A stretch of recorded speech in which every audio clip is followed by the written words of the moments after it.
This is Meet the Pros, the music business podcast from anyone can book a gig.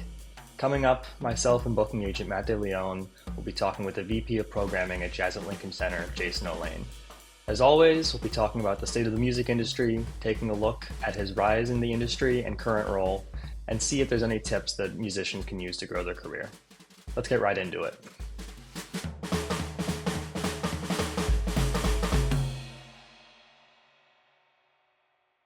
Good afternoon, everybody. It's wonderful to be here with you again and wonderful to have a very special guest with us for this edition of our Meet the Pros interview series. We are joined by the illustrious Jason Olaine from Jazz at Lincoln Center.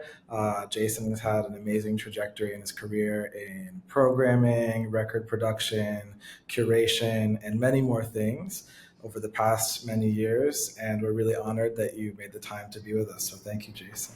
Happy to be here, Matt. Eamon, Yeah. Nice to see you guys. Yeah, thanks for being Illustrious. I don't think I've ever heard that word used in the same sentence as my name. So we'll just leave it at that. No more.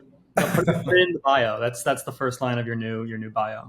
Thank you. Can you do a Wikipedia page while you're at it? Yeah. So now, Jason, you've been serving as the Vice President of Programming at Lincoln Center, at Jazz at Lincoln Center for the past, I think since 2020 or 2012.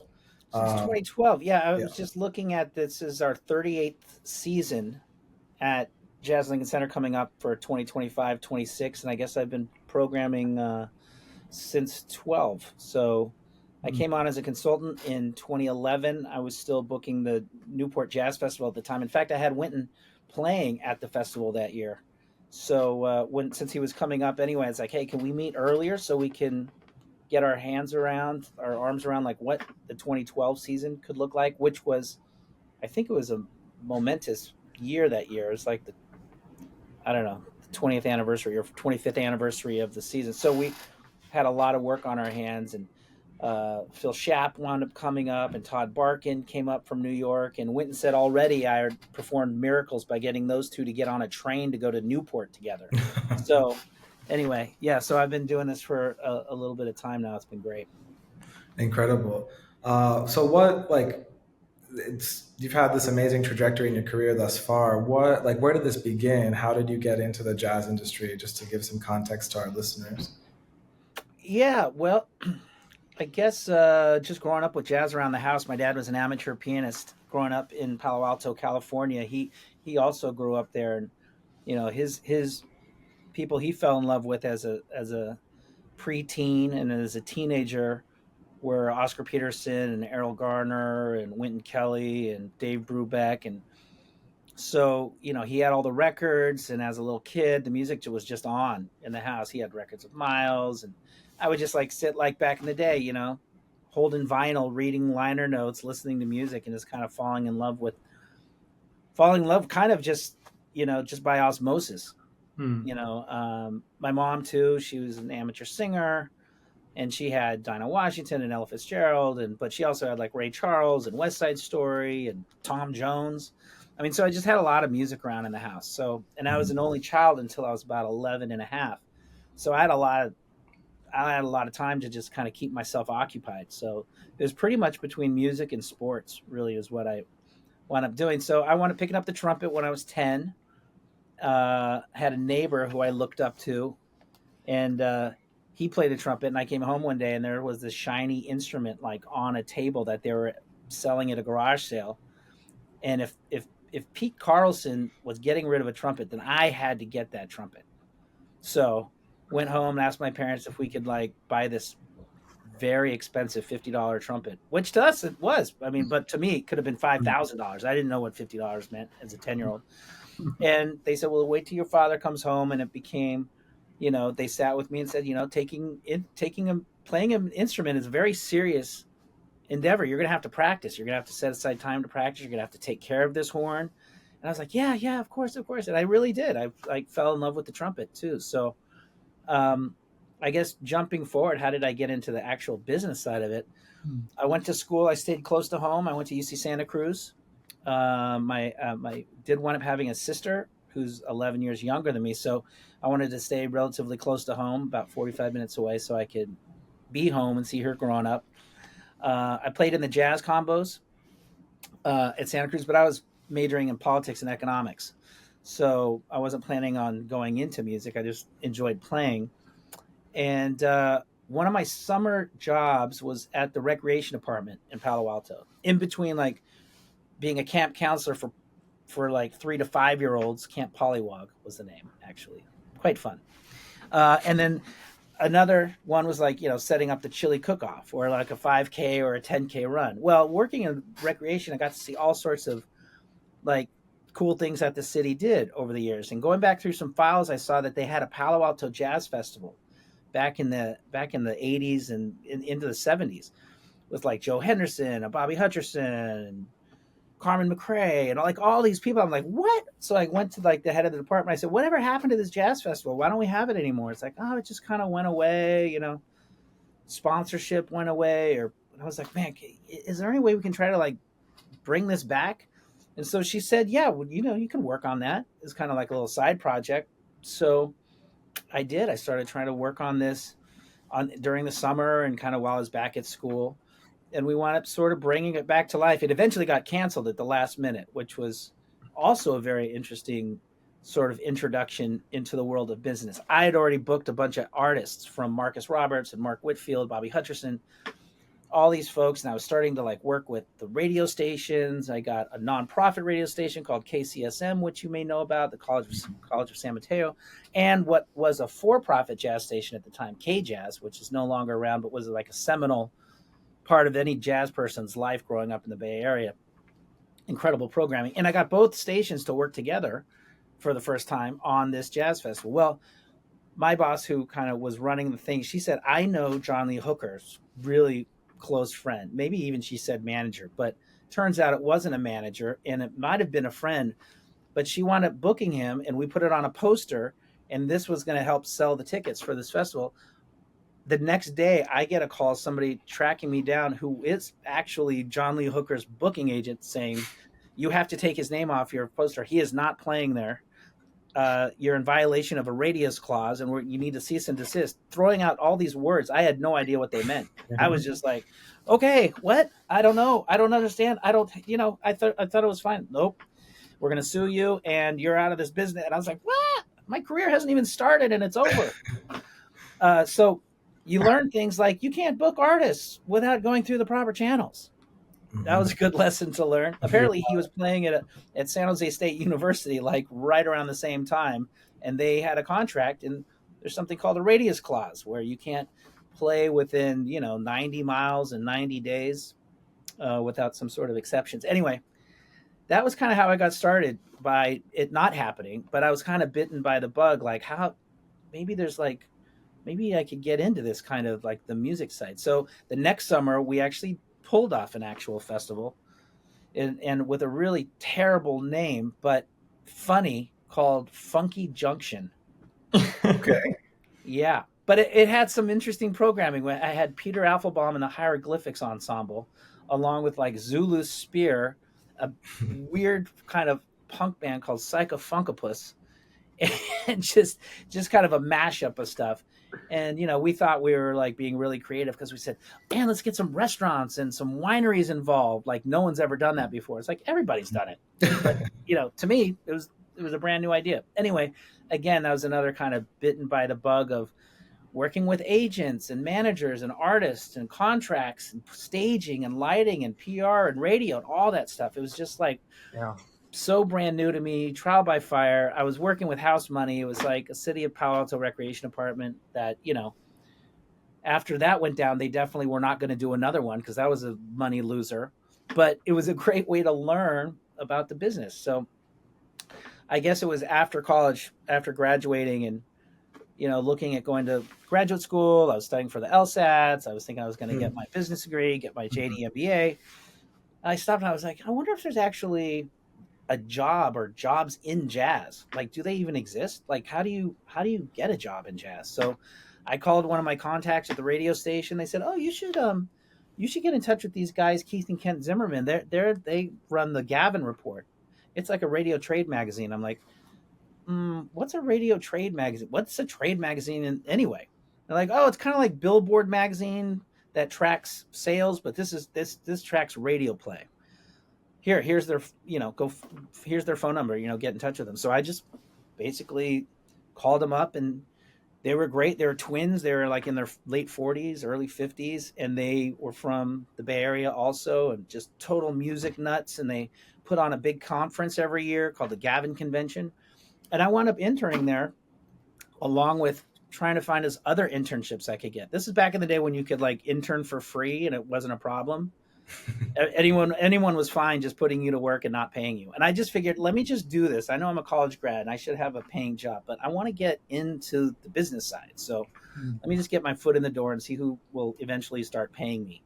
So I interned at SF Jazz for Randall Klein. Before it was SF Jazz, it was called Jazz in the City. And I had to do a sit-down interview with Randall.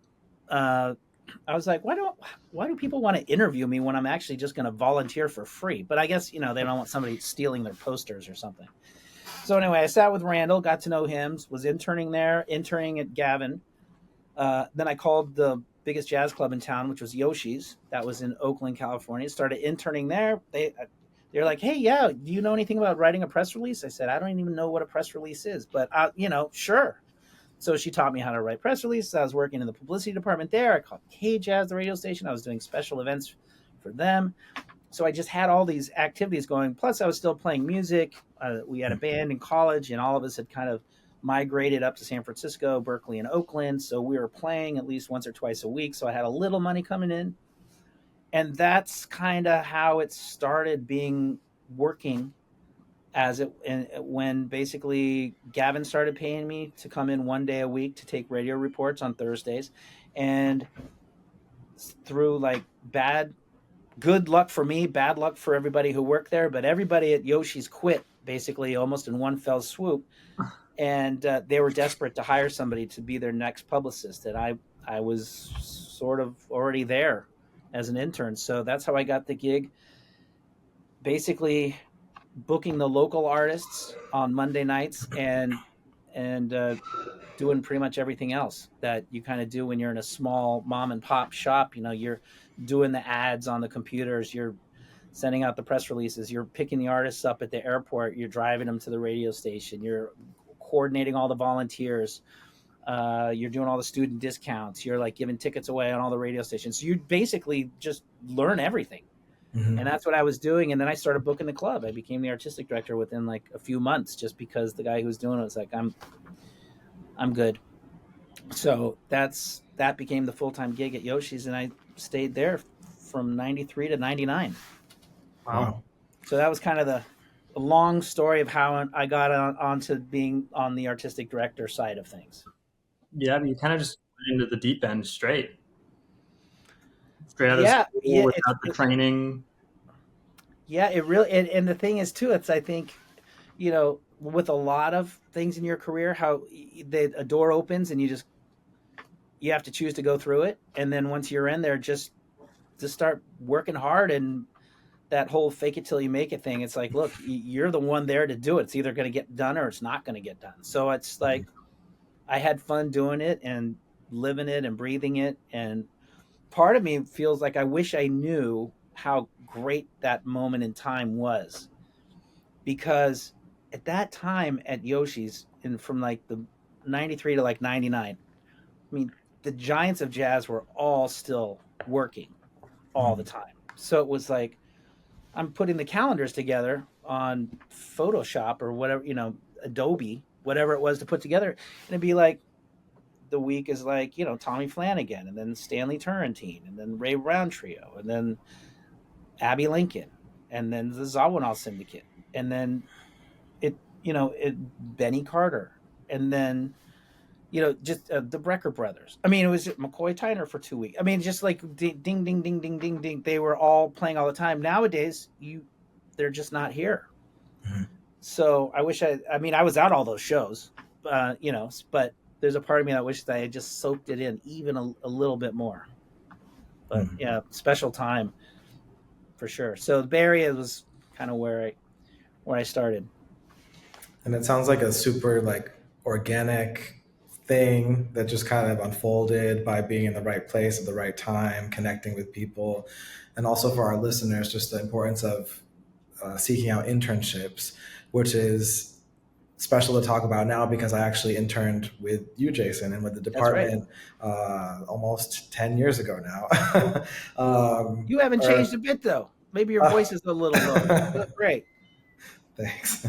But it's important to like be there, and definitely at Jazz at Lincoln Center, there was just like that type of generation, maybe the generation after the people you were just speaking about, but being around these people and soaking in like osmosis, the creative energy, both on the business side, both on the musical side, which is just something that is one of the most valuable things ever, I'd say. Yeah. Yeah, Uh, I just wish that there were more opportunities for people to get these internships because they're harder to get because you can't for most places unless maybe you're a private company. It's difficult to just bring people in and not pay them. mhm. So, but of course, you can get college credit or high school credit, whatever you can kind of work things out that way. But I think it was a lot easier to kind of get your foot in the door before and then just work hard, and try to be a self starter, find things that you can do to make yourself valuable and work hard. It's like, get there early, stay late. That's an easy one. You can do that. Work hard, take pride in the place that you work. I try to teach my kids that, like, if you're walking around and you see somebody's sock in the middle of the room, can you not just walk by it? It's like same thing. If you see like a piece of paper on the floor here in the office, I'm going to pick it up just to do that. So the little things like that kind of also give you a sense of ownership and pride in the place that you're spending your time because you're choosing to spend your time there. Mhm. Um, but yeah, I mean, working hard and being cool. I mean, those are kinds of very goes a long way for people who eventually make the decisions to hire people. Mhm. And something that I've learned from you is just like, yeah, like building these relationships with people on an organic level and just maintaining them as partners and friends really, instead of like seeing it as like a weird transactional thing. It's more like a community building exercise. Absolutely. I just went to this conference in Bremen, Germany called Jazz Ahead, and it's been been around for 25 plus years. This is my first time going, and I met a ton of people I didn't know, but I knew so many people there, and they're like, "This is your first time here?" I mean, I see a lot of people here in New York, or if I'm at festivals abroad, but the community is so small, everybody either knows each other or they're 1 degree away from knowing them, and then you meet new people and then you'll know them forever too. So it's like and look, there's not a ton of people who love this music the way that we love this music, so it's like you want to know them all if you want. I mean, whether or not you can do something for them all the time, I know people in my position where you're kind of programming, everybody wants a gig, so some people are just like afraid to like be around artists and people like, oh no, they're going to give me a CD. It's like, well, you know what, you signed up for this gig, this is kind of what it is. It's just it's also being able to tell people no. You can, how do you tell people no, that there isn't a place for you to have a gig here or there now, but maybe in the future, without also like stringing them along. You kind of want to be honest and transparent, but there are ways to do it that are kind of encouraging and positive, I Mm. think. So, Yeah. so for me, it's like I don't want to run away from people who either seeking advice or looking for a gig. And also, I want to discover new music and new artists and those sorts of things. So it's like if I think I know everything, I might as well hang it up. Well, that was actually one of my next questions. Is that I've seen how you've invested and continue to invest in like next generations of talent, um, jazz musicians, but also people that are getting into the business. I'm wondering if you can speak a little bit about that, what you look for in artists, and just how that has been for you.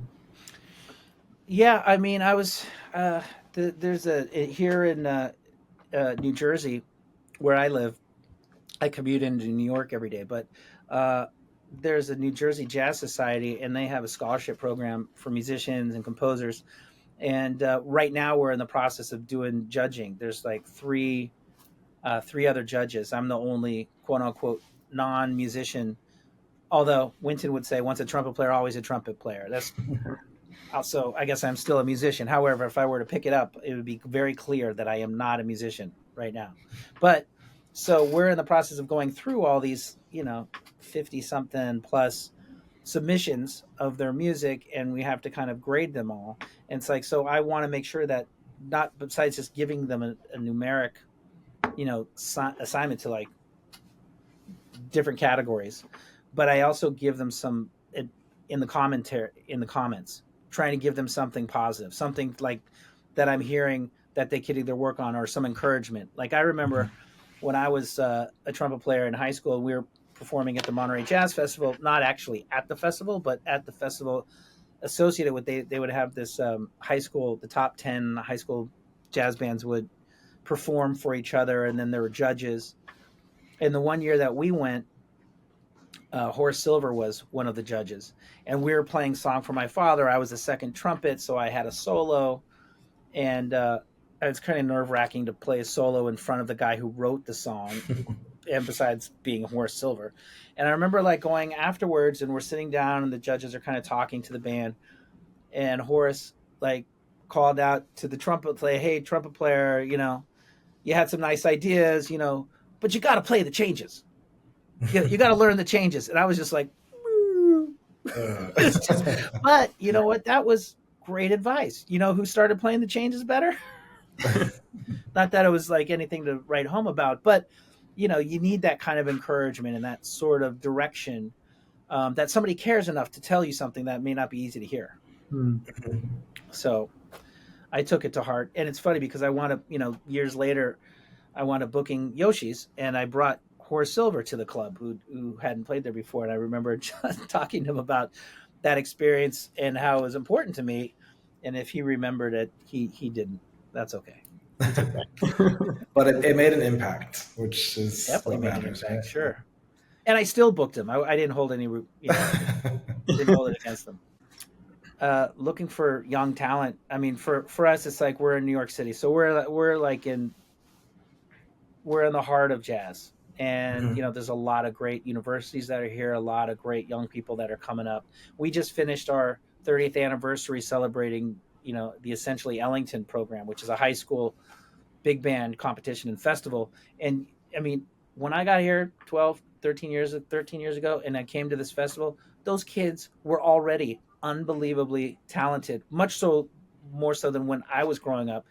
And when I was growing up, the band that we were always looking up to was like the Berkeley High School Jazz Band. And at that time, they had a young guy named Joshua Redman in the band. And we all just sat, they were playing on the main stage, and our band was all sitting in the audience. And the band, first of all, the band director like walked out like so cool. He didn't really even, how like big band directors like 1, 2, 1, 2. Like he walks out there, just strolls out, and just basically goes like, and the band starts, and then he just left.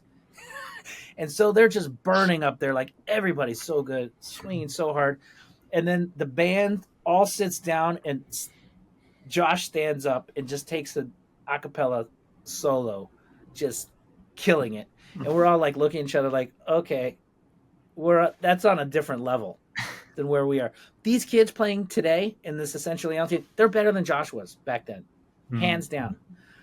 Benny Green was at that. I mean, there's just the kids playing today are so unbelievably great, and it's kind of like, how is that possible?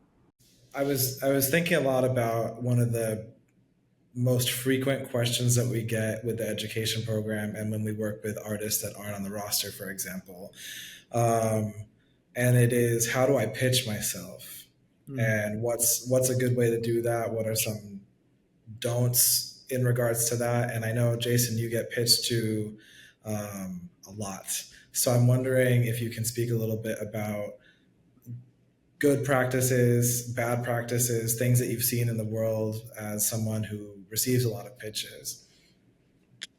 Yeah, in thinking about our call that was going to happen today, it kind of crossed my mind. Somebody sent me an album of theirs yesterday, and I hadn't heard from this guy, I don't know, over a year and a half.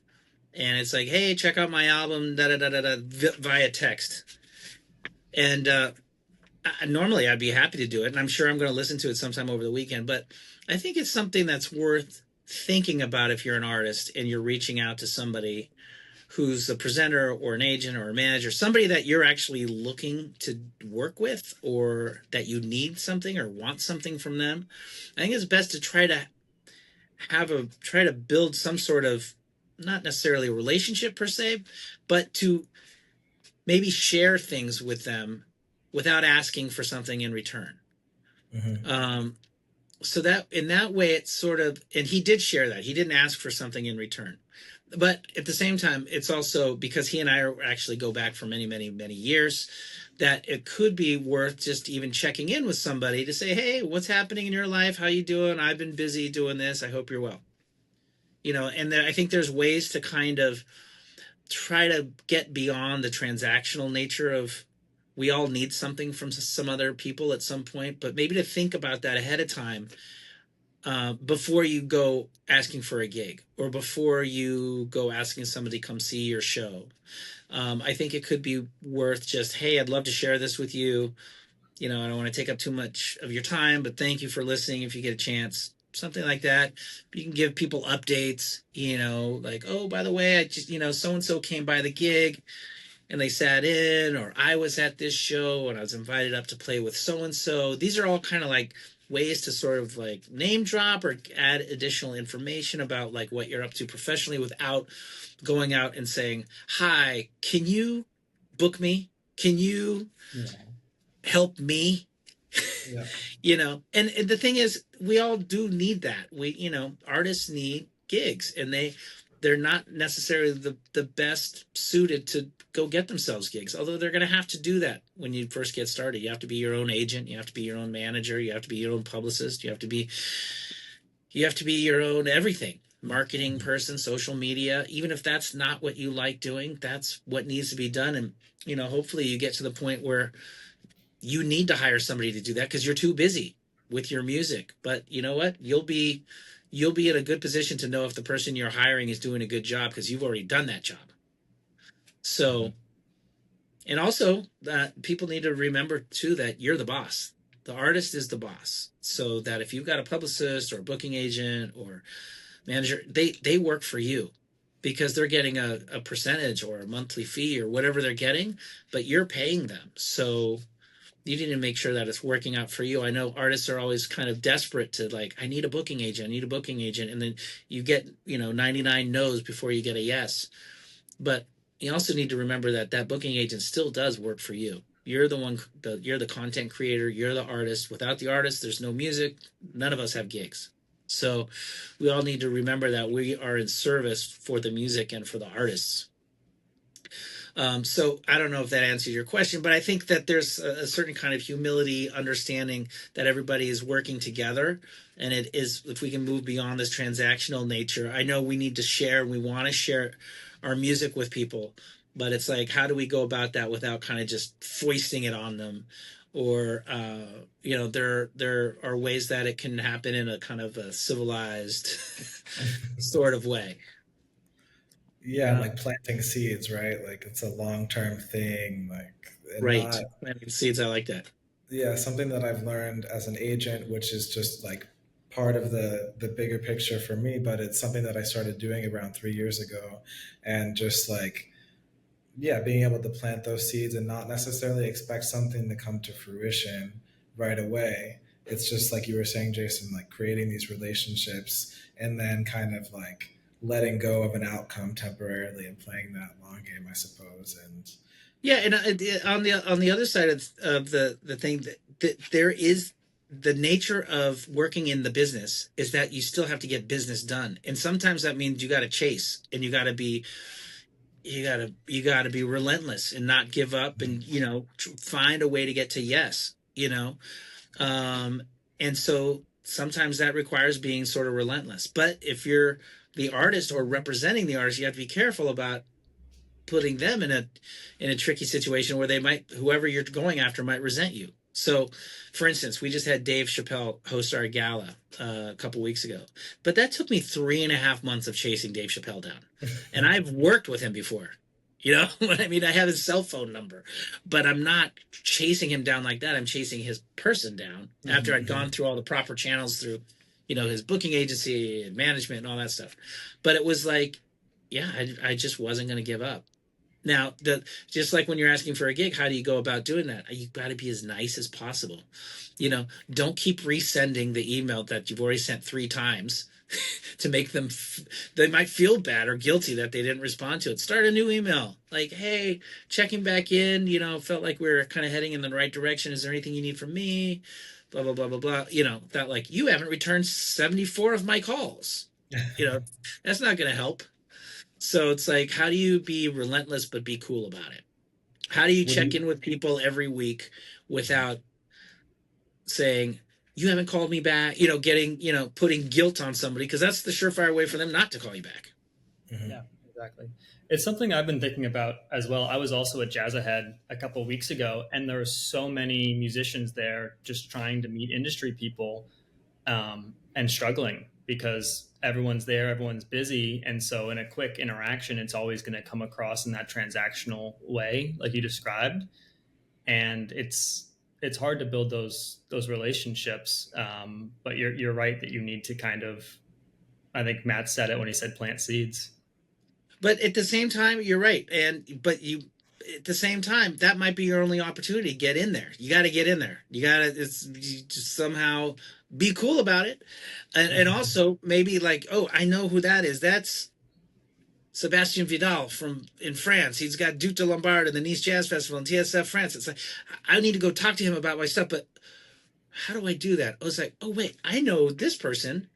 Let's say you're from Spain and you got somebody who knows them. It's like, maybe you can make an introduction and kind of lead me up that way and find another way in that's a little less just barging right through. So there's creative and ways to kind of go about this. Sometimes it's just pure luck and happenstance. Just by being in a conversation with somebody else who introduced you, like, oh, you're so, and then next thing you know, you're off and running. I wound up having a couple conversations like that wound up leading to work being done on behalf of Jazz Lincoln Center on a big tour we have going to Africa in September, just by meeting somebody at the Jazz Ahead bar who was like 9 feet tall standing behind me. I just struck up a conversation with them. Next thing you know, we're actually doing business. That was kind of how the conference went. That's the benefit of an event like that, is everyone's in one spot. And like you said, it's not as big of a community as you might think. And there's always connections and intricacies that you can hopefully work your way into and navigate. Yeah. Yeah. And I think part of that is just having the chutzpah to kind of like just step up in there and start talking to somebody too. Even if it's that planting of the seeds and it's not a direct pitch, like, here's my CD. No, it's like, oh yeah, I'm here for Jazz Ahead. Oh, really? What do you do? Oh, I'm an artist. I played earlier in a showcase. Great. That just kind of opens up. What do you play? Next thing you know, it's like, no, now we're just learning about each other and no one's pitching anybody anything.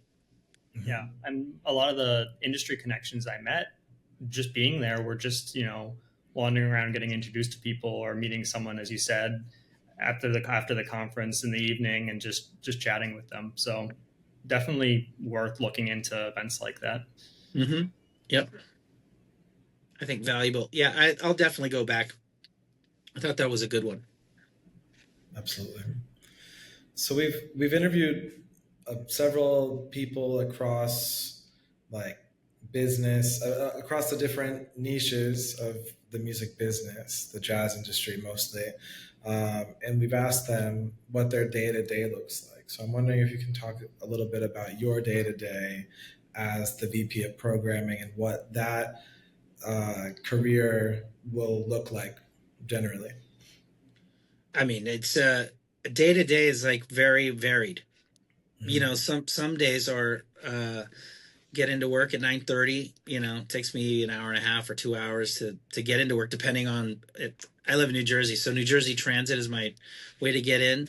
And if anybody's ever been on New Jersey Transit, it's like flipping a coin whether or not you're going to get there somewhere near the time you're supposed to get there, or maybe a couple hours later, or maybe your train will get canceled. They're supposed to go on strike tonight at midnight, by the way. So I don't even know how I'm getting into the office for the next week, or who knows how long they're going to be on strike. So Each day is a little bit different, but working at a place that has 100 plus employees, like here at Jazz Lincoln Center, it's inevitably, and we have lots of departments and lots of people. It's very, a lot of people have, people are kind of generally supposed to stay in their lane. So that means there's lots of lanes, which means there's going to be lots of meetings. So I find myself in a lot more meetings than if you're at a smaller, place where you're just, getting to work and getting the work done. So, but that's kind of the nature of it. So for me, it's, I would say every day there's some meetings, maybe 3 or 4 that could be 30 minutes to an hour long. That could vary from interdepartmental meetings with like leadership team or with the concerts and touring team, or across, like maybe it's a Dizzy's meeting where we're meeting with marketing and publicity and our programming team that does Dizzy's. When we had our gala, we had lots of meetings around the gala, which were coming up. And then for me, it's a lot of emails and phone calls. So it's, that's a lot of managing what that is. I don't find a lot of time, to be honest, to review music. I've got a CD player, which is great to actually have a CD player because people still make CDs. But a lot of my music I listen to is streaming. So I have to kind of like really carve that out, or I do listening while I'm on the train, commuting, because I've got time to do that. So, then we have a jazz club, and we also have concerts on the weekends with whether it's Winton and the Orchestra or other shows that we're presenting. So we've got shows. I mean, Bill Charlap's in the club tonight. We've got shows all weekend, late night series. So we've got to also kind of figure out your timing of how late are you going to be staying in the city and which shows you're going to go to. Can't go to every show. So you kind of want to pick and choose to do those. Fortunately for me, though, I'm working in this music that I love. So part of me feels like I'm not really working. Clearly I'm working, and I'd love to be working more from home. Like during COVID, I got to work from home and be around my kids and kind of create more of a manageable day, so to speak, and spend less, not 3 hours commuting every day. But our company policy has been for the last 2 years for everybody to be in office and together, and it's got lots of advantages to that. We've, you can't really brainstorm or pop into somebody or run into somebody, have a question or share an idea. This leads to that, leads to that, leads to that. That can't really happen at home. So I value being in the office, but there's also something to be said for working from home too, when you're not being distracted and you can just focus for that. But so my typical day is kind of making that to-do list, which you can't really ever cross everything off. So yes. It's just kind of going through everything and I definitely do not care about how many emails are in my inbox and unread and all that stuff, because I have so many that I don't even know where they're coming from. So I just deal with the ones that I know I need to deal with, and I just kind of just tick on through them. Same thing with voicemails, and try to get back to everybody as soon as I can. But there's stuff that I need too. Like I'm chasing people. I'm chasing Winton, or I'm chasing this, or I'm chasing that to get answers and directives and feedback on things. So, yeah, I mean, just like a lot of gigs, there's never enough hours in the day. So you got to just kind of pick and choose like what you're going to try to attack. Like what's on the front burner right today?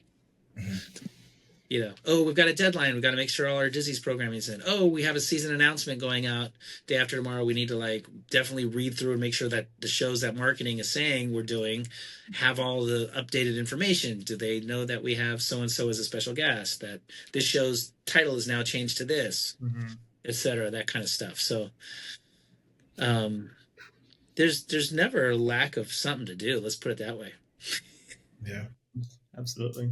Do you still play the trumpet at all, or did that get left behind? No, it definitely got left behind. Although, I was just watching Vincent Gardner and Elliot Mason, two trombonists in our Jazz Lincoln Center Orchestra, giving a master class to a bunch of trombone players during EE. And one of them had said, like, make sure you don't put your horn away. Always leave it out. whether it's on, leave it on a music stand in your room or in the living room or wherever it is. It's just a lot easier to pick it up and practice. It's just that one little simple thing of not having to open the case and go in there and deal with it. It's like, if it's there, you can just pick it up, even if you're just going to buzz on your mouthpiece. And I was like, maybe I should take my my trumpet case is in the living room. I mean, I can see it. It's like under this little table with like a Buddha on the top. It's like, there's a horn. Yeah, haven't opened that in a couple years. But you know, if I had at least open and the horn is sitting on top, I might be able to just grab it and just get a sound out of it. So I might do that. I kind of like coincidentally have been doing that. Like my stand is right there. Usually the trombone is there too, but for the interview, I kind of like put everything away. But it's interesting, yeah. That's an interesting well, thing to think about. That's good artwork, regardless. So yeah, leave it out there. Yeah, I think even if you just see it and you have 5 minutes, you might do that instead of, I don't know, pulling your phone out or whatever. Yeah. I've been trying to learn a little bit of guitar, and I just have it out. But primarily, I'm a drummer, and that's a little bit harder in an apartment setting to leave some drums out. But I think it's valuable. Yeah, my son, I got him a drum kit over before COVID because he was starting to play drums, and then his drum lessons went away in person. The drum set still lives in some capacity up in his room, but it definitely doesn't look like it used to. I don't know what it's turned into, but it's not a workable drum set. No, it's a clothing stand, and it could be. I don't know what happened. There's soccer balls inside I don't know what's happening with it, but. That's also another recurring question that we've kind of asked most of the people we've interviewed, because most of them, almost all of them actually came into their positions, whatever they may be, firstly coming from having been a jazz musician. So one of the questions that we've asked a bunch of people actually is like, how does that influence the way that you relate to your work and projects? Well, yeah, I mean, when I started working in this, I was a working musician too. So for me, it went really hand in hand, because I already knew, working at Yoshi's with like just the elite level of musicianship, that I was never going to be there. I really enjoyed playing with my band, like with the people in the band. I like playing with them. I like playing gigs too. I like playing in front of people, but I wasn't doing it for like applause or people saying, "Oh, really great solo." And I'm thinking like, were you listening? Because if you were listening, you would realize that really wasn't a good solo. I heard it. I did it. And it's not very good. But I liked the playing part. You know what I mean? I like the camaraderie, and I like playing with my friends. I mean, I remember like telling Jackie McLean one time, he was in the club with Cedar Walton, and I said, "Jackie, I can't, I'm not going to be here tomorrow night. I got my own gig." He's like, "Yeah, man, what are you playing?"